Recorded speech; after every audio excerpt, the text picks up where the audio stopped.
Ndị be anyị ekenekwanụ m unu. Asị m ka ọ mara anyị na mma. Asị m ka nke onye chiri ya zelụkwa. Ya dịka o si dị, ebe anyị si wee na-wetara ya bụ ozi n'ụbọchị nke taa n'iru akwụkwọ bụ Eastern News 24. Ya bụ ife bụ gbasịta maka ya bụ ife na-ada na-akpọtụ n'obodo nọ n'ime ya and ndị nwere ụwa n'ọzọ n'ala Igbo.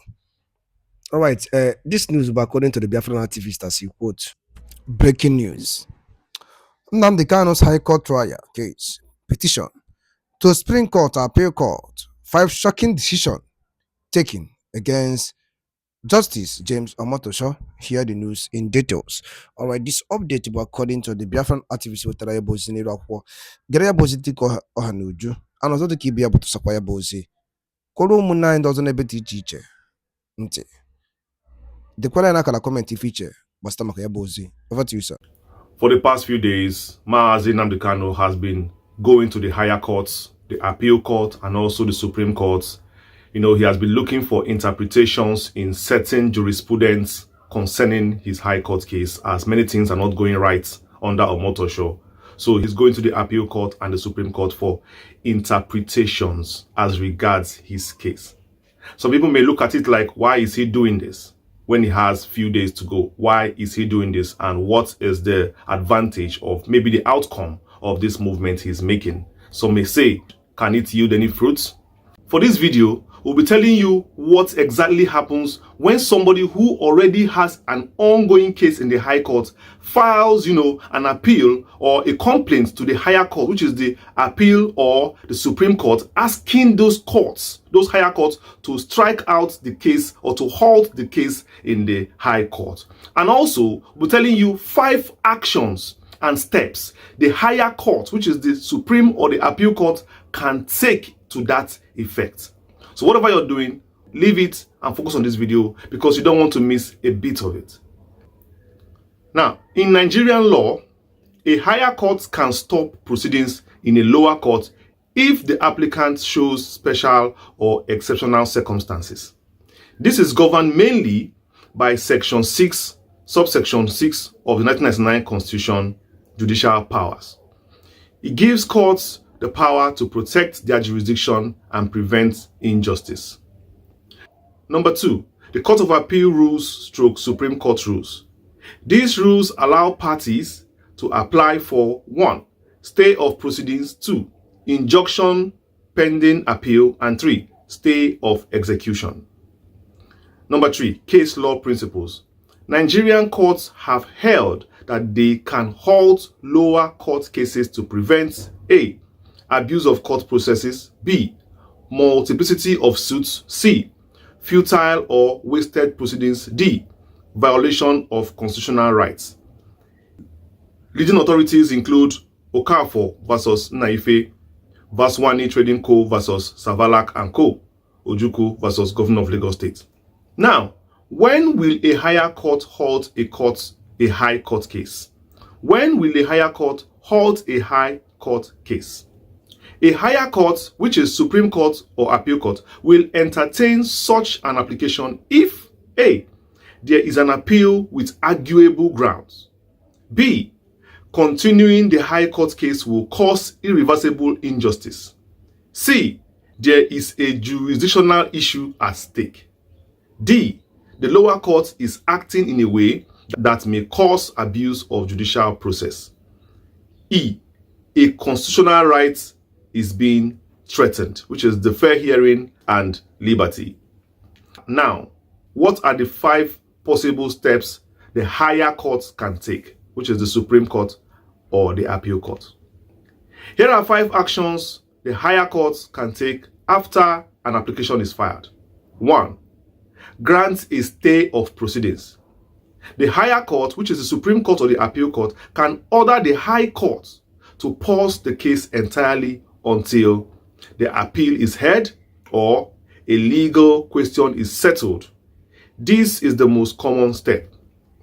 Or number 2, they can grant an interlocutory injunction, which is the higher court can issue an injunction restraining the lower court, the judge, or the parties from taking further steps. This is stronger than a stay because it binds the parties directly. Now, number 3, it's call up the record stroke assume jurisdiction temporarily. The higher court, which is Supreme Court or Appeal Court, can order that the record of the case be transmitted immediately and suspend all proceedings in the High Court. This is used when a constitutional issue or jurisdiction question is raised. Number 4 step is it can dismiss the application and allow the High Court to continue also. If the higher court does not see merit in the request, it can dismiss the application and order the High Court to proceed without delay. And number 5, it can make consequential orders. The higher court may issue extra directives such as ordering accelerated hearing of the appeal, ordering the lower court to correct an irregular ruling, ordering parties to maintain the status quo, or warning the lower court against exceeding its jurisdiction. In this case, the higher court is the Supreme Court or the Appeal Court. Call them the higher court, while the lower court is the High Court. These are the 5 possible steps that we are expecting to be taken as regards Mazi Nnamdi Kanu's court case. Because as you are aware, Nnamdi Kanu knows the law more than many people. He has studied, he knows his rights, he knows the loopholes he has exploited, that he can exploit. And that is why you saw him throughout this past week. He has been moving from office to office, trying to see how he can, pass a message and also get a favorable, reaction from the higher courts. And of course, there is hope on the air because 20th is still many days to go. And we are expecting this coming week we are entering now to bring in new revelations. But definitely when you notice some, anomalies in your court, when you notice things are not actually going well the way you planned in a court, and it is not clear, things are not going clear for you, are you going to stand and watch while things unfold? Or are you going to take strong steps to make sure that, you fight for your own right? If there is one thing Nnamdi Kanu knows how to do very well, he knows how to fight for himself. He's not a man that believes in staying in one place while things rubbish him and spoil his name. He's not that kind of person. He was only respecting his lawyers. That was why he could not say a word throughout while they were representing him. Not because he doesn't know what to say, but because he wants to follow the process step by step. And it's got to a point he felt these people did not really understand my case, which is why I've always said that these sons, they never understood the emotional angle of Nnamdi Kanu's case. They were only interested in coming to court on that very day. I still believe they did not do their research very well, and they felt it's going to be one of all those cases they have done before. And thank God that right now, Nnamdi Kanu is holding his case by himself. So wherever you are around the world, let us have hope and believe that the coming days is going to be eventful. This is not time for you to feel down. It's not time for anyone to feel down. It's time for us to pick up ourselves and believe that the God that we serve would never disappoint us in this trying time.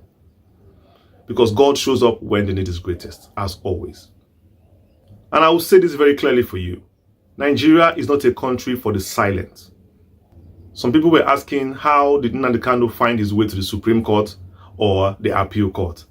It's very clear. Some were saying, so the DSS allowed him to go there. So they even allowed him. Let me tell you something you don't know. Nnamdi Kanu presently is his own lawyer. And as his own lawyer now, he has the right to go to court to make filings for himself. Definitely, that's the privilege he has, being the lawyer of his case. So they have no right, they have no choice but to only escort him properly there. Because if they don't do that, it will be seen as obstructing justice. So they didn't do any favor to him. They just did their job to make sure that their hands are not there when their names are called. Definitely. And also, Nnamdi Kanu is not a person that keeps silent. Because like I told you, Nigeria is not a country for the silent. You can see what his silence almost cost him all these months. He allowed those quiet lawyers to handle his case, those sons. You can see what his silence almost cost his case throughout all these months. He was silent. But now he has taken over the case and is in the forefront of his case. You can see the progress that is being made so far. And I tell you, the coming days is going to be very, very eventful as we walk down the remaining days of this case, heading to 20th of November. I believe that with God, all things are possible. It is 4 days to the court case of Mazi Nnamdi Kanu, and we are believing for a miracle from the higher court. We are believing for the miracle from the CJN, from the Court of Appeal, to look into the case file of Nnamdi Kanu and strike out those irregularities that are omitted by Omotosho or committed by Omotosho. Of course, you know that the case being tried right now is under a repealed law, which, of course, according to the Constitution, is null and void. Nnamdi Kanu is asking for his case to be struck out. He's asking that the High Court does not have jurisdiction to try him. He's also asking to be discharged and acquitted, that this case does not hold any water because there is no prima facie case.